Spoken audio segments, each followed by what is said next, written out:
Hello दोस्तों, अगर आप ये वीडियो देखना शुरू कर चुके हो तो प्लीज़ थोड़ा ध्यान से देखिएगा और लास्ट तक देखिएगा, क्योंकि इस वीडियो में मैं आपको कुछ ऐसी चीज़ें बताऊंगा IBSEIO की, क्योंकि मैंने इस पर काफ़ी ज़्यादा एनालिसिस किया है। शिफ्ट्स के एवरेज स्कोर वगैरह, टॉपर्स के एवरेज, सब कुछ। तो इसमें एक नॉर्मलाइजेशन का जो एक आइडिया है वो भी मैं आपको दे दूंगा यहाँ पे, और कितने मार्क्स पे आपको प्रिपरेशन अपनी जारी रखनी चाहिए वो भी बता दूंगा। और आपका मन शांत हो जाएगा, आपके काफ़ी सारे डाउट्स क्लियर हो जाएंगे कि हार्ड शिफ्ट कौन सी थी, कौन सी ईजीएस्ट शिफ्ट है, ये कैसे डिसाइड होगा। सब कुछ कुछ प्रूफ के साथ आपको मैं यहाँ पे दिखा दूंगा, क्योंकि रैंक IQ का कुछ डेटा भी मैंने लिया हुआ है और मेरे पास कुछ बच्चों की रिस्पॉन्स शीट है, उनसे भी मैंने डेटा लिया हुआ है। तो प्लीज़ वीडियो को पूरा देखिएगा, वरना आप कमेंट्स में गाली लिखोगे, जो मैं नहीं चाहता हूँ। मैंने इस पर काफ़ी मेहनत की है, ठीक है। तो पहली बात करते हैं कि जो आपका IBSEIO का जो शिफ्ट लेवल्स था वो आप कैसे डिसाइड करोगे कौन सी ईजीएस्ट है कौन सी हार्ड है। तो यहाँ पे दो चीज़ों पे डिपेंड करता है। आप देख रहे होगे शिफ्ट एवरेज आपको कई जगह मिल जाएंगे, कई अलग अलग साइट्स के। उन्होंने काफ़ी बच्चों का डेटा लेके दे रखा है। लेकिन यहाँ पे शिफ्ट एवरेज एक चीज़ है, और दूसरी चीज़ जो जिस पे डिपेंड करता है नॉर्मलाइजेशन, वो है टॉपर्स का एवरेज। अगर किसी शिफ्ट में शिफ्ट एवरेज भले ही कम है, लेकिन टॉपर्स का जो एवरेज है, क्योंकि नॉर्मलाइजेशन फॉर्मूला में टॉपर्स के एवरेज मार्क्स से डिवाइड दिया जाता है, तो अगर वो हाई है तो वो शिफ्ट अपने आप हार्डेस्ट नहीं बचेगी, वो मॉडरेट की साइड चली जाएगी। और अगर शिफ्ट एवरेज भी ज़्यादा है और टॉपर्स का एवरेज भी ज़्यादा है तो फिर वो ईजीएस्ट शिफ्ट बन जाती है, ठीक है। तो टॉपर्स का एवरेज भी बहुत यहाँ पे वाइटल रोल प्ले करेगा, और इस बार नॉर्मलाइजेशन भी वाइटल रोल प्ले करेगा, क्योंकि हार्डेस्ट और ईजीएस्ट शिफ्ट जो आपकी हैं उनके बीच में जो डिफरेंस है वो काफ़ी ज़्यादा आ गया है इस बार। मैं आपको भी अभी प्रूफ के साथ दिखा देता हूँ, चलिए दिखाता हूँ कि आपकी कौन सी हार्डेस्ट है और कौन सी ईजीएस्ट शिफ्ट है। ये देखिएगा, ये जो आप स्क्रीन पे भी देख रहे हो ना, ये जो भी है, ये 32.83 ये जो शिफ्ट एवरेज है, ये आपका जो 17 जनवरी की थर्ड शिफ्ट है उसका एवरेज है। आप देखो सारी शिफ्ट का जो एवरेज है वो आपको यहाँ पे दिख जाएगा, वो 39 के आसपास जा रहा है, 39 से 40 के बीच। लेकिन आपका जो इस पर्टिकुलर शिफ्ट का जो एवरेज है, जो 17 की आपकी थर्ड थी, 17 की थर्ड, ये हार्डेस्ट शिफ्ट है, इसका आप एवरेज देखो 32.83 पे ही रह गया। बाकी जो बाकी की शिफ्ट्स हैं उनमें एवरेज वही 39 से अबव ही है, इससे कम नहीं है। और भी आपको ईजीएस्ट का मैं दिखा दे रहा हूँ, ईजीएस्ट में तो आपको और देख के आप थोड़ा शॉक हो जाओगे, वो काफ़ी ऊपर है, और उनके बीच का जो डिफरेंस है ये बहुत ज़्यादा है ईजीएस्ट और हार्डेस्ट का भी, वो भी मैं आपको दिखा दे रहा हूँ।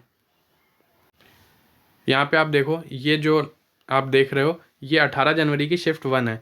यहाँ पे आप शिफ्ट एवरेज देखो बहुत ऊपर है, तो पिछले वाले से इसका जो वेरिएंस है वो आप देख पा रहे हो कि 9 से 10 नंबर का इजीली है। तो नॉर्मलाइजेशन भी आपको इसमें बहुत ज़्यादा देखने को मिल जाएगा इस बार, पिछली बार की अपेक्षा। पिछली बार 2 4 5 नंबर का ही खेल था, इस बार बहुत ज़्यादा है। इस बार नॉर्मलाइजेशन पे ही डिपेंड करेगी आपकी जो मेरिट है, जो भी रहेगा, ठीक है। वो भी आप देख लो यहाँ पे, मतलब इतना ज़्यादा वेरिएंस है इसमें। ये 39 के आसपास ही सारी शिफ्ट का एवरेज है ऑल ओवर जो आपका निकलता है, लेकिन इस जो पर्टिकुलर शिफ्ट का एवरेज है वो 43 से ऊपर है। इसमें बहुत दिक्कतें आने वाली हैं। ये मैंने रैंक IQ का डेटा लिया है, और ये पर्टिकुलर लोगों की रिस्पॉन्स शीट है, मैं आपको वो नहीं शेयर कर सकता, खाली उससे मैंने डेटा लिया है, और वहाँ पे 20,000 से ज़्यादा डेटा है इस समय। तो डेटा सेट बहुत बड़ा है, आप देख लो यहाँ पे। और ये चीज़ें बहुत ज़्यादा नहीं बदलेंगी, थोड़ी बहुत बदल सकती हैं। अब मैं आपको आगे की बात करता हूँ कि नॉर्मलाइजेशन में कितना मिलेगा आपको, वो। तो यही बात हुई, हमने यहाँ पे अभी देख भी लिया। यहाँ पे जो इजीएस्ट है वो आपकी 18 जनवरी शिफ्ट 1 है, और ये जो 17 जनवरी की शिफ्ट 2 है ये भी आपकी इजीएस्ट में ही आएगी। इसमें लेकिन थोड़ा सा वेरिएंस था, इसका जो था वो हल्का सा ऊपर था शिफ्ट एवरेज, मतलब इससे नीचे था 18 जनवरी शिफ्ट 1 से। ये 41 के आसपास थी, लेकिन ये 43 पार कर गई थी, इसलिए मैंने इसको फ़िलहाल आपको नहीं दिखाया इसका जो है। लेकिन ये 18 जनवरी शिफ्ट 1 तो बहुत ज़्यादा इजी थी बाकी के लेवल के कंपैरिजन में। बाकी मैं नहीं बोल रहा कि वो बहुत आसान शिफ्ट थी, हो सकता है उसमें बच्चे काफ़ी ज़्यादा इंटेलिजेंट बैठे हों पूरी शिफ्ट में, उस पर मैं जा ही नहीं रहा। लेकिन फिलहाल जो डेटा बोल रहा है वो यही है कि ईजीएस्ट जो आपकी है वो 18 जनवरी शिफ्ट 1 है, और 17 जनवरी शिफ्ट 2, और जो हार्डेस्ट है आपकी वो 17 जनवरी की शिफ्ट 3। सच में वो हार्डेस्ट है। अब नॉर्मलाइजेशन में क्या इम्पैक्ट डालेंगे, आइए ये भी देख लेते हैं। तो नॉर्मलाइजेशन जो आपका हार्डेस्ट शिफ्ट का है 17 जनवरी थर्ड शिफ्ट का, वो मिनिमम 9 मार्क्स का रहने वाला है। मिनिमम मैं बोल रहा हूँ, ये 10+ भी हो सकता है, 10 से ऊपर भी जा सकता है। आपने भी देखा, क्योंकि दोनों के बीच में 10 के आसपास का गैप है, तो कहीं कहीं पे ये कुछ बच्चों के लिए ज़्यादा भी हो जाएगा। तो इस शिफ्ट में आपके अगर UR से 45 के ऊपर हैं, 45+ हैं, तो आप बिल्कुल तैयारी करिएगा। मैं नहीं बोल रहा हूँ आपका 100% होगा, पर आपके चांसेस अच्छे हैं। अगर आपके कैटेगरीज में 40+ भी हैं तो भी आप इन हैं यहाँ पे, ठीक है। ये बात हुई हार्डेस्ट शिफ्ट की। अब इजीएस्ट शिफ्ट की बात करते हैं, जो कि 18 जनवरी शिफ्ट 1 और 17 जनवरी की शिफ्ट 2 है। यहाँ पे भी अगर आप देखोगे यहाँ नॉर्मलाइजेशन आपको बिल्कुल नहीं मिलेगा। तो अगर इन पर्टिकुलर शिफ्ट में आपके जनरल में 56 के ऊपर हैं तो आप कंसिडर कर सकते हो अपने आप को टीयर 2 के लिए। और अगर आप कैटेगरीज़ में यहाँ पे 53 के ऊपर हैं तो आप यहाँ पे अपने आप को सेफ कंसिडर कर सकते हो। ज़रूरी नहीं है, लेकिन फिर भी ये एक रफ़ आइडिया है। इससे नीचे शायद काम ना चले इसमें। अगर आप SC/STs में हैं तब यहाँ पे आपको 50 तक भी आप यहाँ पे छूट मिल सकती है आपको, लेकिन इससे ज़्यादा नहीं। इस शिफ्ट में आपको 50 से प्लस स्कोर करना ही था, क्योंकि ये काफ़ी ईजी है बाकी के अपेक्षा में।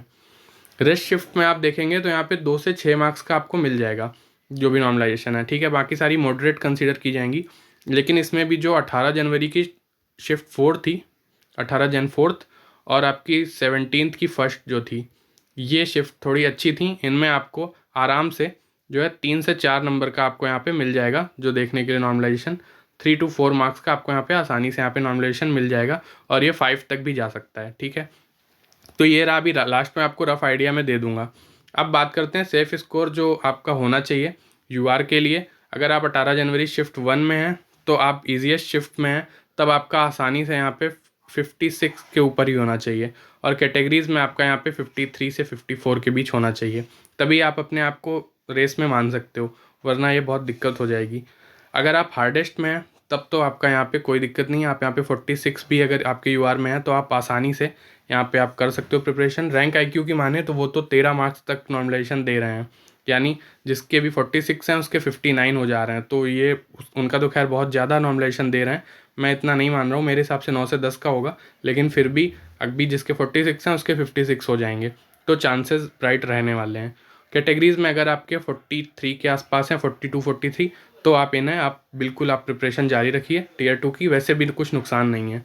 बाकी शिफ्ट्स के लिए अगर मैं बात करूं तो आपका वही रहेगा कि आपका अगर 54 है UR में, 53 54, तो आप सेफ अपने आप को कंसिडर करिए, और कैटेगरीज़ में आपका 50 से आपका प्लस होना चाहिए, तब आप यहाँ पे SC/ST जो हैं उनके लिए आपको यहाँ पे भी 46 47 का आपको मिल जाएगा।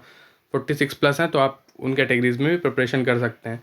इस बार जो आपका एक्सपेक्टेड कट ऑफ है वो रॉ स्कोर के बेस पे ही बताया जा सकता है, क्योंकि नॉर्मलाइजेशन बहुत उल्टा सीधा होने वाला है, क्योंकि शिफ्ट्स के बीच में गैप काफ़ी आ गया है हार्डेस्ट और ईजीएस्ट के बीच में।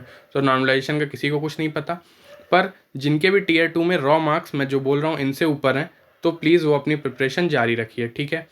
जिनके भी UR में अगर आपके 54 प्लस हैं तो आप बिल्कुल प्रिपरेशन में लग जाइए।